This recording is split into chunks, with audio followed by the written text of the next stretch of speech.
My name is Arlen Hopkins. I turned 76 this past November, though my body insists it's older, and my mind, on occasion, still feels like it's somewhere in its 50s. Stuck between memories of lecture halls and family cookouts that now seem like events from someone else's life. I live alone in the same house where my wife, Mabel, and I spent most of our marriage, a narrow 2-story colonial in Litchfield County, Connecticut, surrounded by tall pine trees and silence. It used to be warm once, lively. Now the quiet hums like a presence. It's not loneliness exactly. It's more like being the last person awake at a party that everyone else left years ago. Mabel passed away 6 years ago this January. She had a stroke while I was out buying groceries. Just a loaf of rye bread and a jar of the orange marmalade she always liked on toast.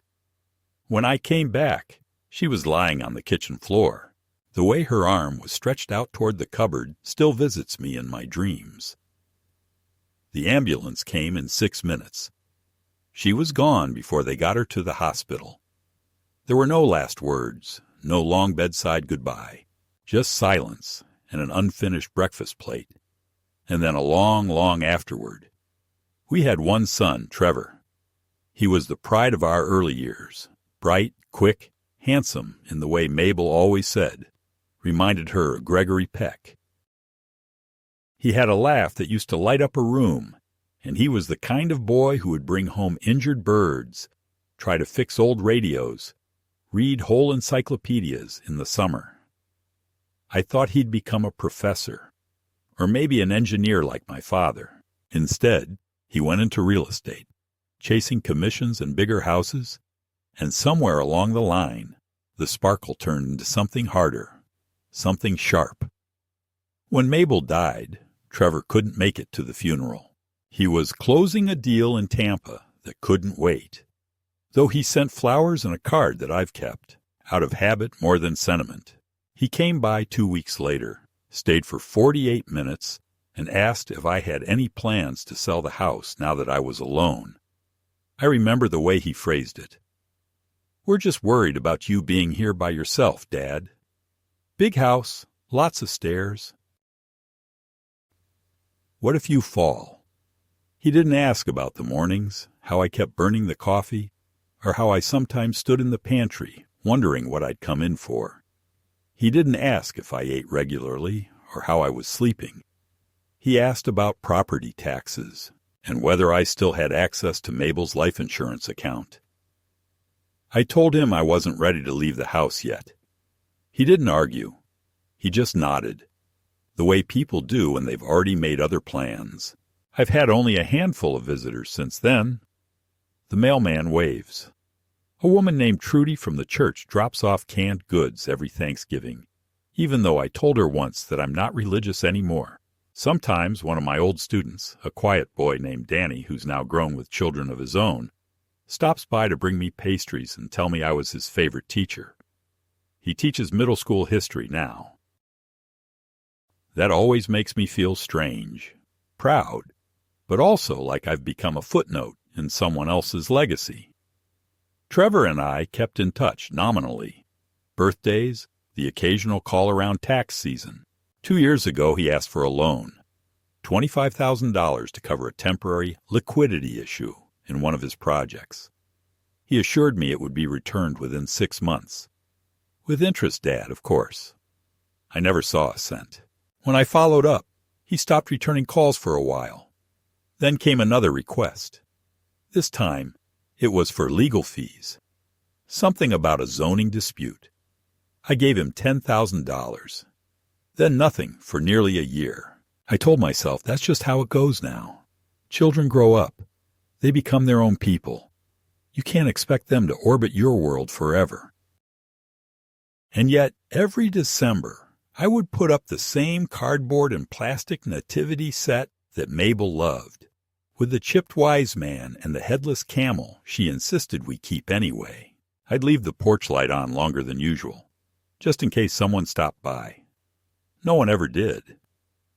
Last year I had a Christmas dinner of canned yams and instant stuffing. I didn't even put on music. It felt like performing for an audience that had already left the theater. Then this year, on December 18th, I got a call. It was Trevor. His voice was bright, too bright, like a man calling a customer, not a father. "Hey, Pops, you doing anything for Christmas this year?" I sat down, slowly, unsure what to make of it. "I was thinking of staying in," I said. "Maybe watch the Charlie Brown special." "Why?" "Well," he said, "Rachel and I were talking, and we thought it's been too long. We'd love to have you come out. Spend the holiday with us. The kids would love it." I didn't even know what to say. Trevor inviting me? After all this time, I should have asked questions. I should have wondered what had changed. But all I felt in that moment was relief. Warm, irrational relief. "That sounds wonderful," I said. He gave me the address. A house upstate, about an hour and a half away. A rental, he said. Just for the holiday. Big fireplace, great kitchen, snow on the trees. Real cozy. I tried to picture it. A family gathered around a fire, presents, laughter, the way Mabel used to imagine Christmas would be, when we were older and the world gentler. I packed the next day. I ironed the one suit I still owned. I baked oatmeal cookies from her old recipe. I even dug out the carved wooden reindeer Trevor had made when he was 10, crooked, with a cracked antler, but full of effort. Mabel had always said it was the most beautiful thing on our tree. On Christmas Eve morning, Trevor picked me up. He was driving a black SUV I didn't recognize. His smile was wide, his coat expensive. Rachel was in the passenger seat, perfectly made up, her phone in hand. She gave me a brief, polite hello. The kids, 2 of them, I'd been told, weren't there. "They're already up at the house," Trevor said. "We're doing a little surprise thing. You'll love it." I nodded, holding the tin of cookies awkwardly in my lap. As we drove, I watched the snow-covered trees blur past, feeling something twist in my gut that I couldn't quite name. I told myself it was nerves, or maybe excitement. Maybe this year would be different. Maybe there would be music, a fire, warm food. Maybe Trevor had remembered that he still had a father, and maybe he wanted to rebuild something before it was too late. Maybe, just maybe, this would be a Christmas worth remembering. But I didn't yet know I'd be spending it alone, locked in the attic. We arrived at the house around 4 in the afternoon. Snow had already begun to fall again, not thick but steady, soft flakes descending like little parachutes onto the winding driveway. The place was impressive, too impressive. 3 stories tall, glass front, all sharp lines and sterile landscaping, perched like a monument on a hill surrounded by trees that had been cut too evenly to be natural. It didn't feel like a home. It felt like something from a magazine, a rental designed to impress someone, maybe a client or a mistress, not a family gathering place. Trevor pulled into the circular drive and cut the engine. "Here we are," he said cheerfully, opening his door. I moved slower, stiff from the long ride, my knees aching from the cold. Rachel had already disappeared through the front door by the time I stepped out onto the crunching gravel, the tin of cookies still clutched in my hands. "Let me get that," Trevor said, reaching for my suitcase. But he didn't wait for an answer before grabbing it and heading up the steps. Inside, the house was warm, but not welcoming. Clean, elegant, minimalist, the kind of place that doesn't tolerate fingerprints or laughter. No sign of children. No sign of stockings, no smell of cinnamon or pine. The Christmas tree in the corner was artificial and perfectly decorated in white and silver. It looked like it had been ordered online along with the house. I stood there awkwardly for a moment before Trevor gestured toward a narrow hallway. "Your room's just down there, first door on the left," he said. "We figured you'd want your own space to rest." I nodded, though I hadn't said anything of the kind. The room was small, with a single bed and no decorations. A folded towel on the pillow, like in a hotel. I set the tin of cookies on the dresser and sat down slowly, listening for signs of life. Children's laughter, music, the soft hum of conversation. But all I heard was the faint click of Rachel's heels somewhere upstairs and the opening and closing of kitchen drawers. After a few minutes, I wandered back out to the living room, where Trevor was standing by the fireplace with his phone. He looked up and smiled in that overly bright way again. "Hungry? We got dinner soon. Just waiting on one of Rachel's friends to arrive. She's helping with dessert." "Where are the kids?" I asked, trying to keep my voice light. "I thought they'd be excited to see Grandpa." He glanced at me, then quickly away. "Oh, right. So they're spending the night at their mom's. From Rachel's first marriage. Complicated schedule this year. But we'll FaceTime them later. They'll be thrilled to say hi." He smiled again, but it didn't reach his eyes. Something about the way he avoided my gaze made my stomach tighten. I tried to shake it off. Dinner was served around 6, a strangely formal meal considering it was just the three of us and the mysterious dessert friend who never arrived. Roast beef, steamed asparagus, mashed potatoes that tasted like they'd come from a box. Rachel poured wine, but didn't drink it. Trevor told a story about a client who tried to buy a second home using Monopoly money as a joke. I smiled politely. I offered my cookies after the meal, and they were politely ignored. That night, I sat in the guest room and stared at the ceiling, listening to the creak of footsteps above me and the occasional murmur of voices I couldn't quite make out. I wondered again about the kids, if they even knew I was here, if they knew who I was at all. I looked at my phone. No messages. I hadn't told anyone where I was going. It struck me, for the first time in a long time, how utterly alone I really was. I turned out the light. The next morning, I woke early. Old habit. The house was silent. I crept down the hall, trying to be quiet, unsure whether I was allowed to use the kitchen. When I opened the fridge, it was nearly empty.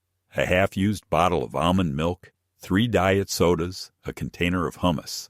No breakfast food, no eggs, no bacon, not even cereal. I poured a glass of tap water and sat at the kitchen island, staring at the blinking red light on the thermostat. The silence felt different that morning, not peaceful, watchful. Around 9, Trevor came downstairs in gym clothes, his hair tousled. "Hey, Pops, sleep okay?" "Well enough," I said. "Where's Rachel?" "She had a thing, charity event, back this afternoon." He poured himself a smoothie from a pitcher I hadn't noticed. "Hey, can I ask a favor? The plumber's supposed to come check a pipe in the basement, and we need to keep that area clear. Would you mind moving upstairs for a couple nights? There's a finished attic. Heat, windows, nice setup. You'll have more privacy up there anyway. It's a little tight down here." I stared at him. Something about the way he said it didn't sit right. "If you need the space, I suppose," I said. "Isn't many stairs." "Just one flight. I'll carry your bag." He was already moving before I could answer. I followed him up a narrow staircase at the end of the hallway, past a closed door I hadn't seen before. At the top was a small landing, a heavy wooden door, and beyond it, the attic. It was warmer than I expected, with a small twin bed pushed into the corner, a dresser, a dusty skylight.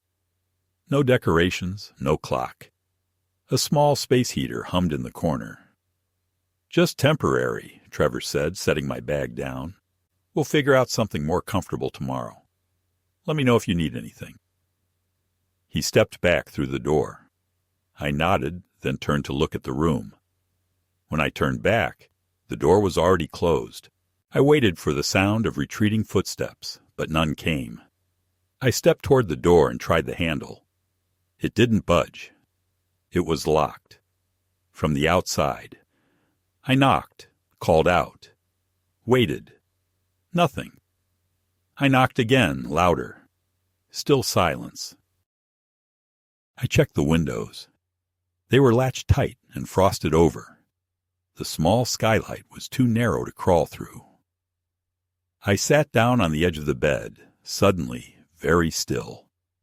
That was the moment I realized something was very wrong. I sat there for a long time, not moving, as if by staying still I could somehow undo whatever had just happened. I told myself it was a mistake. Maybe the latch had caught accidentally. Maybe Trevor didn't realize it had locked behind him. I knocked again, softer this time, half hoping I'd hear his voice laughing at the misunderstanding. Nothing. I waited, listening. The heater buzzed faintly in the corner. Beyond that, silence. No footsteps, no voices, not even the hum of conversation from below. It was as if the house had emptied itself out the moment I'd been sealed away. I stood, approached the door again, and twisted the handle with more force. It didn't budge, not even a rattle of give. The door was thick, old, and solid. The kind of craftsmanship that keeps the cold out in winter and people in when they're not meant to leave. The attic itself was tidy but sparse. There was the bed, neatly made with a synthetic blanket and a pillow still stiff from disuse. A wooden dresser, the kind you find in a cheap motel, with drawers that stuck when you pulled them. A narrow window high in the wall offered only a view of sky, smudged and gray behind the glass. There were no books, no lamp, no phone. I had my cell in my pocket, but when I pulled it out, the screen showed no signal, just a mocking red bar and a drained battery warning. Of course. This far out, in the woods, signal was never reliable, and I'd forgotten to charge it the night before. I pressed the power button anyway. Nothing. I tried knocking again, louder now. I shouted. I listened. Still nothing. I tried banging on the door with my fist, with my shoe, even with the leg of the chair tucked under the desk. It only echoed dully, absorbed by thick wood in a silent house. Panic, real and icy, began to creep into my chest. I had no watch, no way of measuring time. Only the fading light from the skylight as the afternoon began to settle into early evening. I tried to focus, think. If this was an accident, someone would come eventually. Maybe Rachel would return and ask where I was. Maybe Trevor would realize the door had jammed and let me out. Maybe they were just downstairs, unaware. But as the hours passed, I began to accept the truth that had been circling just outside my mind, like a moth near a porch light. I wasn't stuck. I was put here, on purpose, and they weren't coming back. The temperature began to dip. The heater did its best, but the corners of the attic held on to cold, like a memory. I pulled the blanket from the bed and wrapped it around my shoulders, sat down and tried to collect my thoughts. Why would Trevor do this? Was it some cruel joke? Some test of patience, of character, a punishment for something, for refusing to sign over the house, for the money he still owed? Number. It didn't feel like punishment. It felt like removal, like I'd been placed out of sight so that something else could happen without me in the way. I thought back to the ride up, to the empty house, to the absence of decorations or warmth. I thought about the story of the children being with their mother, about Rachel's quiet tension, about the lack of gifts, of preparation, of even the bare minimum gestures of family celebration. None of it added up. And then I remembered something. A moment in the car, when I'd reached for my wallet at the gas station, only to find Trevor had already paid. I hadn't touched my wallet since then. I stood quickly, opened my suitcase, and began to search. At first everything looked normal. My clothes were folded, my toiletries neatly packed. But when I reached the inner zipper, where I always kept my small leather wallet, my fingers touched only fabric. It was gone. I dug deeper, turned everything out onto the bed. Still nothing. I checked my coat, the pockets of the pants I'd worn the day before. Gone. My passport, credit card, emergency cash, all missing. And now the cold panic shifted into something else. Dread. Not only was I locked away, I'd been stripped of any means of independence, of identity, of escape. That night, I didn't sleep. I sat awake on the edge of the bed, wrapped in the scratchy blanket, listening for any sound, any sign of life from below. Once, around midnight, I thought I heard footsteps, faint and hesitant, but they never came near. I called out. No reply. I waited, heart pounding, but the house remained mute.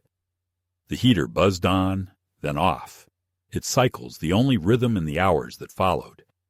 Hunger gnawed at me. I hadn't eaten since the night before. My mouth was dry. There was no water in the room and no bathroom.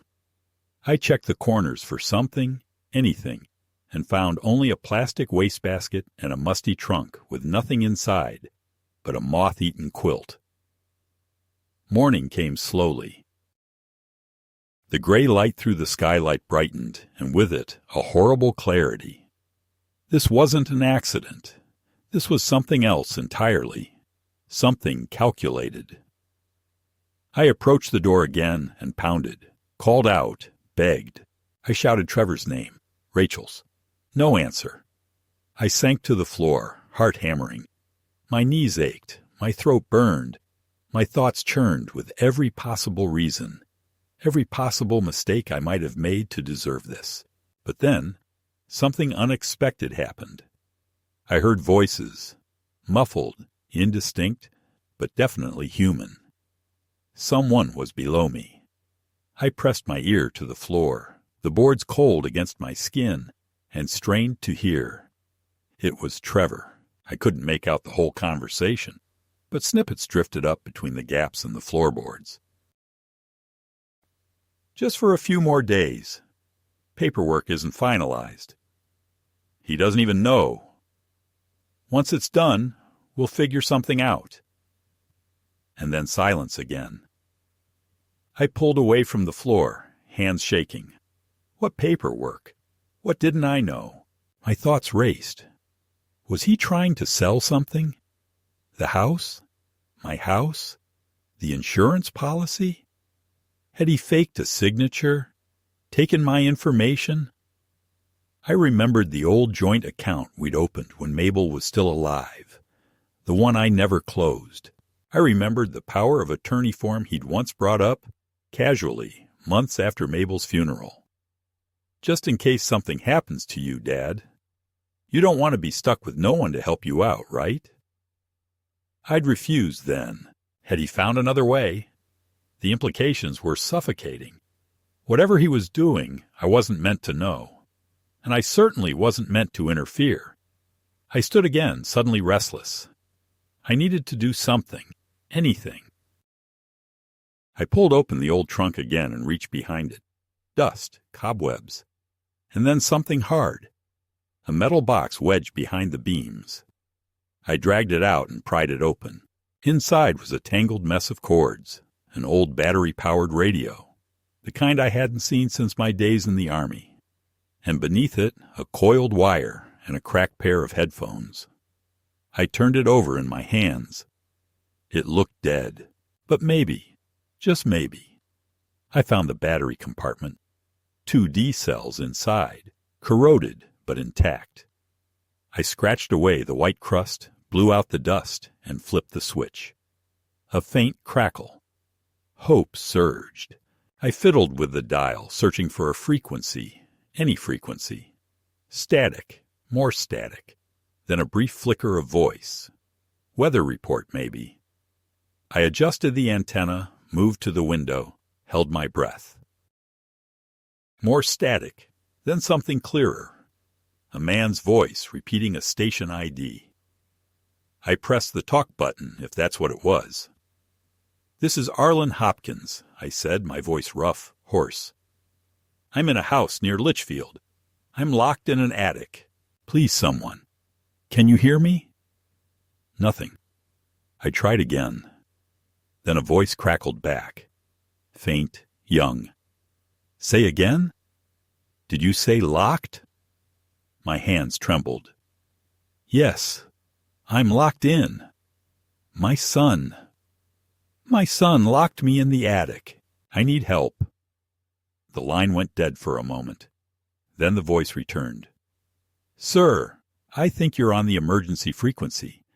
I'm just a ham operator in New Jersey, but I'm going to call someone, okay? Can you stay put? I laughed. A dry, brittle thing. I don't have much choice, I said. And then, for the first time in 36 hours, I felt something shift inside me. Not fear, not despair, but the first flicker of resolve.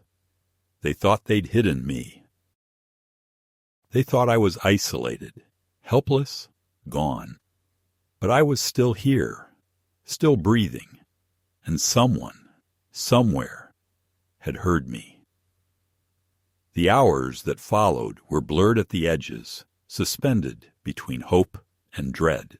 After that voice over the radio, young, shaky, but determined, I knew the situation had changed. I was no longer alone in a locked attic. I had spoken to someone. Someone knew I existed. And yet, with every minute that passed in silence, that small spark of hope was crowded by doubts. What if it was a prank? What if the connection had failed and my call for help had gone nowhere? What if they found the radio and smashed it to pieces before anyone arrived? I tucked the device beneath the bed, wrapped in the old quilt to muffle any hums or accidental crackles. Then I waited. I counted the seconds in my head, the way I used to count off minutes in detention halls when the kids were too loud and time seemed endless. The silence of the attic thickened, became a pressure behind my eyes. I watched the sky change colors through the dusty skylight. Slate gray to bruised blue, then finally to ink. And then, sometime in the darkness, I heard it. The thump of a car door. I moved quickly to the tiny window and pressed my face against the cold glass. Below, the driveway lit up faintly with red and blue flashes. Distant, reflected, but unmistakable. Then voices. Sharp, clipped, authoritative. I pressed my ear to the door, but couldn't make out the words. Movement followed, hurried, confused. The scraping of furniture or boxes being shifted downstairs. Trevor's voice raised in something that was either surprise or defense. Then another voice, older, calmer, saying something I couldn't hear. I didn't call out. I don't know why. Maybe I was afraid it wasn't real. Maybe I was afraid that if I made noise, they'd have time to hide whatever it was they were doing. I just stood still, heart pounding like a hammer against my ribs. Minutes passed. Then steps, heavy and confident, came up the stairs. A key in the lock, a turning of metal. The door opened. Bright light spilled in, momentarily blinding me. A man in uniform stepped inside. Tall, gray at the temples, his mouth a thin, grim line. He looked at me for a moment, at the blanket still wrapped around my shoulders, the dried blood on my knuckles from beating the door the night before, the radio peeking from under the bed. "Mr. Hopkins?" he asked. "Are you all right?" I nodded, but couldn't speak. My throat closed. The words wouldn't come. "We've been contacted by a ham radio operator," he continued. "Said he got a distress signal. I'm Officer Carrington. You're safe now." I didn't feel safe. Not yet. But I stepped forward. Behind him in the hall, I caught a glimpse of Trevor. Pale, furious, mouth opening and closing, like a man who had forgotten how to lie fast enough. Rachel stood next to him, arms folded, her expression flat. The moment our eyes met, she looked away. "Your son says this is all a misunderstanding," Carrington said carefully, leading me down the stairs. "He says the door jammed, that you insisted on staying in the attic for privacy, that you're forgetful." I laughed then. Not because it was funny, it wasn't. It was the brittle, exhausted laugh of a man who realized that his own flesh and blood had rehearsed a version of reality where he was no longer credible. I looked at the officer. He took my wallet, my ID, locked the door from the outside. I haven't eaten since yesterday. Tell me, do I look like I forgot that on purpose? Carrington didn't answer, but I saw the flicker in his eyes, the doubt, the calculation, the slow realization that the story he'd been told wasn't holding water. He took a statement, a brief one, promised to file a report. "You'll want to speak to a lawyer," he said. "If there are documents involved, financials, any suggestion that someone's tried to claim assets under your name." I nodded. "There's a joint account," I said. "He's the secondary, and Mabel's death benefit. He asked about it last year." I told him it wasn't his. We rode in silence to the nearby sheriff's station, where they gave me coffee, dry clothes, and a place to sit while I tried to remember passwords, phone numbers, connections to the outside world. My phone, still dead. My access to any digital service, email, online banking, disabled without my ID. I felt like a ghost in my own life. That night, alone in a dim room with a cot and a flickering wall heater, I asked for a piece of paper and a pen. I began to write down everything I remembered. Conversations, phrases, dates, the names of bank managers, lawyers, even the day Trevor had last asked for money. Not because anyone told me to, but because I knew, deep in the gut instinct that comes from being a teacher, a husband, and a father, that I was up against something bigger than one bad son. Trevor hadn't just tried to get rid of me. He'd tried to erase me. And now, for the first time in years, I understood that I needed to fight. Not for the money, not even for justice, but to reclaim the one thing he thought I'd already lost, my dignity. The days that followed moved with a strange rhythm, as if time itself were unsure whether to crawl or sprint. I remained at the small sheriff's station while arrangements were made. A temporary phone was issued to me, a social worker brought in to help verify my identity, and a local nonprofit provided me with clothing that didn't itch and a warm place to sleep while my situation was evaluated. That's the word they kept using. Evaluated, as if I were a used car or an expired license. Something to be checked for rust and dents before they decided whether I was still roadworthy. I didn't complain.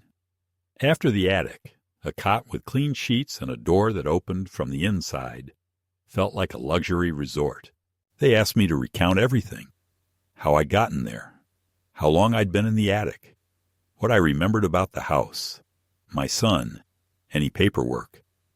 I told them the truth, plain and calm. I didn't add color or dramatics. I didn't need to. The facts were damning enough. I explained how Trevor had gradually distanced himself over the years, how our contact dwindled to loan requests, how I'd given him tens of thousands of dollars without question, because I still believed, somehow, that blood was thicker than disappointment. I told them about the joint account, the missing documents, the time he suggested I give him power of attorney just in case. I saw the expressions on their faces shift from polite skepticism to grim understanding. One officer, a younger man with dark, tired eyes, shook his head and said quietly, "You wouldn't believe how often this happens." The social worker, a woman named Bethany who wore kindness like armor, asked if I had any family I could stay with. I laughed harder than I meant to. "My family locked me in an attic for Christmas," I said. "I think that's off the table." She gave me a long look and said she'd help me make arrangements. But first, they needed to know what Trevor had been doing. That meant tracing financial activity, checking on the house deed, seeing if any documents had been filed in my name. I gave them permission to access everything. If Trevor had touched something that wasn't his, I wanted it exposed. A few days later, Officer Carrington returned, carrying a folder thicker than a Bible and twice as damning. He didn't sit when he spoke. He stood across the room, holding the file like it might catch fire if he let it rest too long. "Mr. Hopkins," he said, "you were right to come forward. Your son has been busy." What followed was a quiet, methodical unspooling of betrayal. Trevor had not only accessed our joint account, he had moved over $60,000 from it over the past 18 months, most of it under vague payment descriptions. Legal, fees, consultation, property review. Worse, he had presented a signed affidavit, forged, we suspected, that granted him partial control over my personal bank account, and had attempted to initiate a funds transfer days before Christmas. It had been blocked only due to a clerical inconsistency. The bank flagged it, Carrington said, but they never followed up. They assumed it was a family matter. The worst came when he pulled out the property documents. The house, Mabel's and mine, the one I'd kept in my name since the day we closed on it in 1981, had somehow been listed for sale, not officially on the open market, but within a private holding company tied to Trevor's real estate firm. "He was moving to sell it behind your back," Carrington said. "We're still investigating the paperwork trail, but there's reason to believe he planned to list it after the new year. If he'd succeeded, it might have taken months before anyone realized you hadn't consented." I listened to all of this without speaking, without blinking. Part of me had suspected as much, but hearing it confirmed, seeing it in printed ink, notarized and filed, was like being told your child had died, only worse. Because this wasn't death. This was decision. He had chosen this, chosen to see me not as a father, not even as an obstacle, but as an asset to be cleared, a liability to be locked away until the ink dried. I asked if I could see the documents. Carrington handed them over. I flipped through each page slowly, forcing myself to read every line. It was all there. My signature, perfectly replicated. Witnesses who didn't exist. Dates that coincided with the week I'd been sick with bronchitis and hadn't left the house. He hadn't even needed my physical presence. All he needed was access to my records, my name, my trust. I found myself wondering how long he'd been planning this. Had it started the day Mabel died? Or before? Bethany helped me file a formal complaint with the State Elder Protection Unit. She arranged for a lawyer from a legal aid foundation to meet with me the next morning. His name was Jerome Weaver, and he was the kind of man who carried a briefcase that had seen wars. He had thin, clinical lips and a mind like a scalpel. After reviewing the files and hearing my account, he nodded and said, "We'll file to freeze all accounts immediately. He can explain himself to the judge." I expected things to slow down after that, but they didn't. Within 48 hours, the courts issued a temporary injunction barring Trevor from accessing any of the shared financial resources or assets tied to my name. Notices were sent to the banks, to the brokerage accounts, to the property office. When the process server arrived at Trevor's office to deliver the restraining notice, he refused to accept it. "We'll find him again," Jerome said coolly. "Let him run. It'll only make him look worse." And then, on the 5th day, Trevor appeared, not in person, through a lawyer. A letter arrived, dense and sanctimonious, stating that Mr. Trevor Hopkins is gravely concerned about the mental fitness of his father, Mr. Arlen Hopkins, and that he believes recent erratic behavior indicates potential cognitive decline. It stated that Trevor had attempted to initiate power of attorney out of concern for his father's well-being, and that his actions, including the relocation to the attic, were part of a temporary care strategy intended to ensure Mr. Hopkins did not wander, injure himself, or leave the premises unsupervised. I read the letter aloud in the lawyer's office. When I finished, Jerome looked at me and said, He's going to try to flip it. Say you're unstable, that none of this is real. Bethany frowned. Will it work? Jerome shrugged. If we let it. But he's made mistakes. Big ones. It felt surreal, like being trapped in someone else's lie. Trevor had spun a narrative in which I was senile, paranoid, confused, a danger to myself. I could see how it might look plausible. An old man, living alone, making accusations against his own son. There were no bruises, no visible injuries, no videos or recordings. Just my word and forged paperwork. But I wasn't going to let him take more than he already had. Jerome arranged for an independent medical evaluation. 3 specialists, none of whom I had ever seen before, were scheduled to assess me for cognitive impairment. I met them over the next week, a neurologist, a psychiatrist, and a geriatric specialist. Each of them asked careful, pointed questions. Some I answered from memory, others from the notes I had written in the station, the timeline I had built for myself. When they asked why I had waited so long to come forward, I told the truth. Because I loved him, I said, and I didn't want to believe my own son could be capable of this. By the end of the 2nd week, the results were in. All 3 assessments concluded that I was of sound mind, fully competent to manage my affairs, and showed no signs of dementia or cognitive degradation. Jerome sent copies to the court with a motion to dismiss any guardianship claims Trevor's legal team might attempt to file. We've got them in a corner now, he said. He's going to panic. And panic he did. That night, I received a voicemail. Trevor's voice half-choked, half-defiant. You think you've won? You don't understand anything. This was for your own good. You can't live alone forever. You need help, even if you don't admit it. It was the voice of a man whose schemes were unraveling, who'd bet everything on a plan that was falling apart in full view of the law. But there was no apology, no regret, just anger. And in that moment, I understood something with terrible clarity.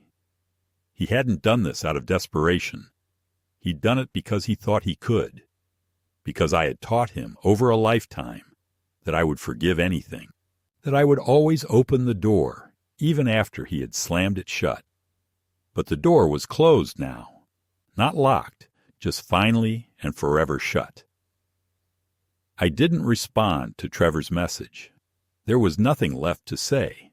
His words didn't sting anymore, not because they were false, but because they were so predictable, so deeply rehearsed, that they no longer carried the weight of anything real. I'd spent the better part of my life forgiving things that were never apologized for. I'd spent even longer assuming silence meant understanding, and misunderstanding could be cured with patience. But now I knew better. Trevor didn't believe he had done anything wrong. He believed he had a right to do it. And that was what made everything so much worse. In the weeks that followed the court's recognition of my competency and the freezing of all compromised assets, things began to shift in ways I hadn't anticipated. Jerome filed a petition to formally reclaim any misappropriated funds from Trevor's company, citing fraudulent use of my name, forged documents, and illegal attempts to transfer ownership of my home. The evidence was overwhelming, and Trevor's lawyer, a thin, panicked man with a voice that trembled through every motion, seemed desperate to settle before formal criminal charges were filed. But I didn't want settlement. I didn't want negotiation. I wanted clarity. I wanted sunlight poured over every shadow my son had ever constructed. And so I refused to sign anything that implied closure. I wanted the process public, visible, recorded. I wanted the truth to be a matter of record, not rumor. What I didn't expect, though, was what came next. One evening, as I returned to the small apartment provided by a transitional housing program while I awaited resolution of the property case, I found a letter taped to the door. No envelope, just folded paper and handwriting I hadn't seen in years. It was from my granddaughter, Lily, Trevor's oldest, who I hadn't seen since she was 11.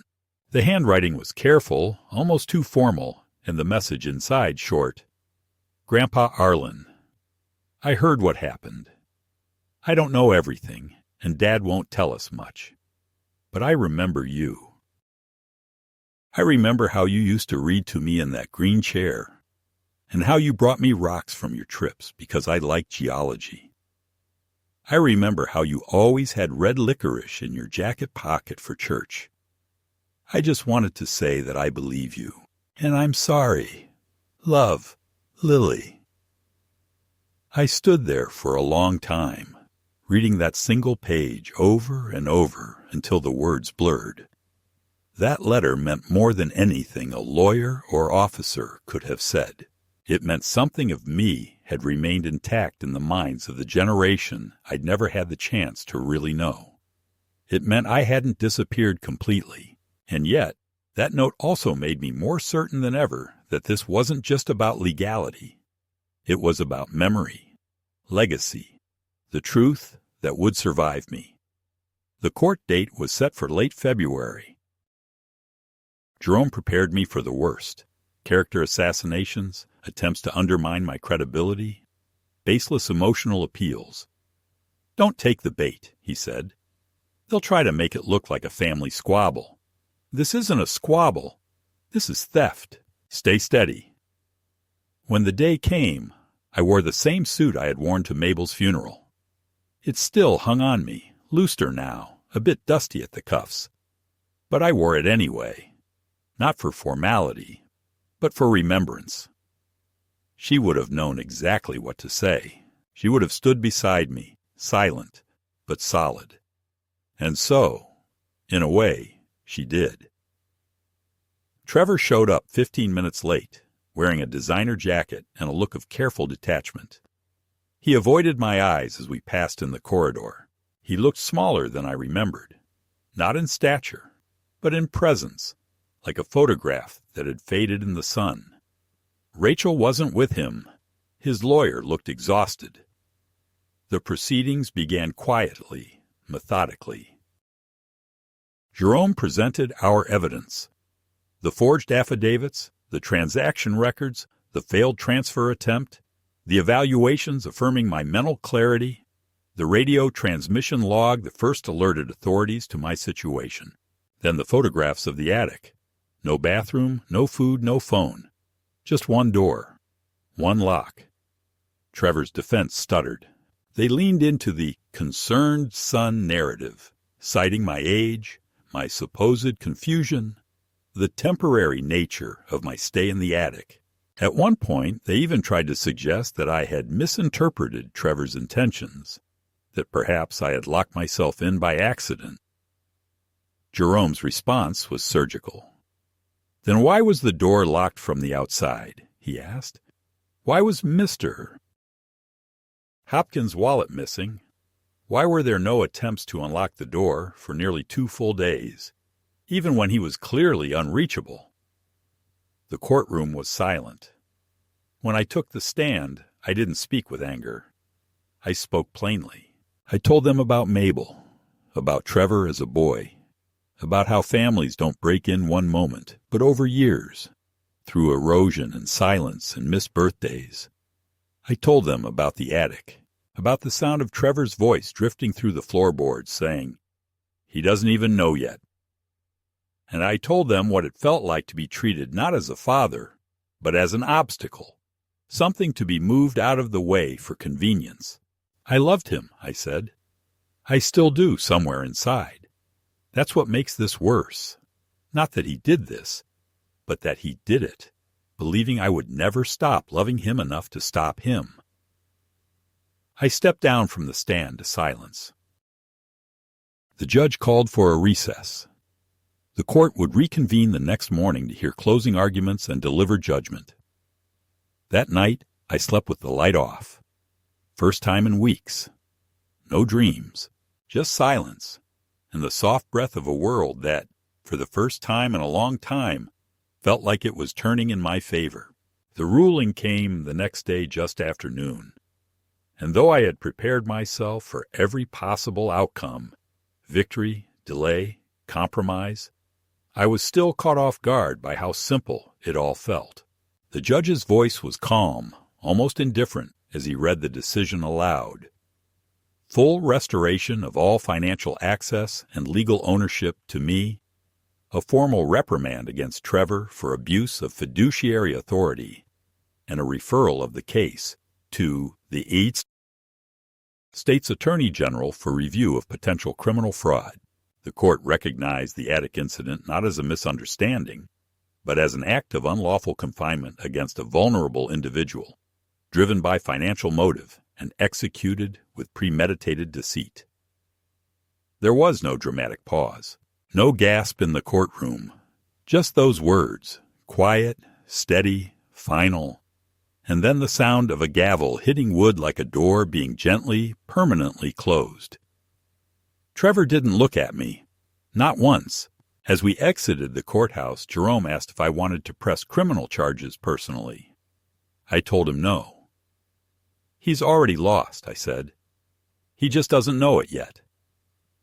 But in truth, it wasn't mercy I was offering. It was distance. The man I'd once called son was now just a stranger with my last name, and I wanted no further ties to that kind of darkness. Let the state pursue what it must. I was done. Returning to my own home after all that time felt surreal. A sheriff's deputy accompanied me, not because it was necessary, but because they insisted, just in case Trevor had left behind anything dangerous or destructive. But the house was empty, quiet, nothing broken, nothing stolen, just stillness. In the kitchen, the old calendar Mabel used to keep on the fridge still hung, frozen at December. I turned the page to January, then paused, tore the whole thing down, and threw it away. I wasn't interested in crossing off days anymore. In the days that followed, the news spread. Not widely, but enough. A local TV station did a quiet segment on elder abuse and mentioned my case, changing my name at my request. A few neighbors dropped off cards and casseroles. One woman, whom I barely knew, left a tin of cinnamon cookies on my porch with a note that said simply, "For your strength." I didn't answer the door. I didn't want to be seen as a victim or a survivor or an inspiration. I just wanted peace. Then one afternoon, the doorbell rang again. I almost didn't answer it, but something in me, maybe the ghost of who I used to be, stirred.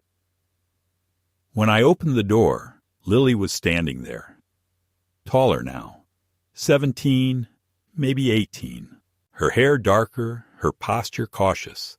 In her hands was a small paper bag. "I thought you might like some red licorice," she said. Her voice shook a little. I let her in. We sat on the porch, not saying much at first. She told me that Trevor had left town, that he'd said something about rebuilding in Arizona, and that Rachel had filed for separation. She said her mother was furious, not because of the scandal, but because of the betrayal, not just against me, but against the family, the name. "She says he burned something we can't get back," Lily said quietly. I didn't ask what that meant. I didn't have to. We talked for a long time. She asked about Mabel. I told her about the garden, the way she used to hum while watering the tomatoes, how she'd once slapped a raccoon with a wooden spoon for stealing strawberries. We laughed. She cried. I didn't. When she left, I walked her to the edge of the driveway. She turned and hugged me without warning. A fierce, quiet thing that reminded me that somewhere in the wreckage, something good had survived. In the months that followed, I made small changes. I repaired the porch swing. I donated the suit I wore to court. I bought a cheap ham radio set and started talking with the operator who'd helped me that night, a teenager named Marcus, who lived in New Jersey and had assumed I was some sort of prank until he heard the strain in my voice. We spoke often. He asked if I'd ever taught physics. I told him I used to. He asked if I'd teach him. I said yes. I never saw Trevor again. But sometimes I walk past the attic door and touch the frame, not out of anger, but as a reminder, not of what he did, but of what I endured, not of what I lost, but of what I refused to surrender, my silence, my name, my truth. He tried to lock me away, bury me beneath the weight of his own ambition. But I came down with his secret, and I left with something better, my life, my story, my peace.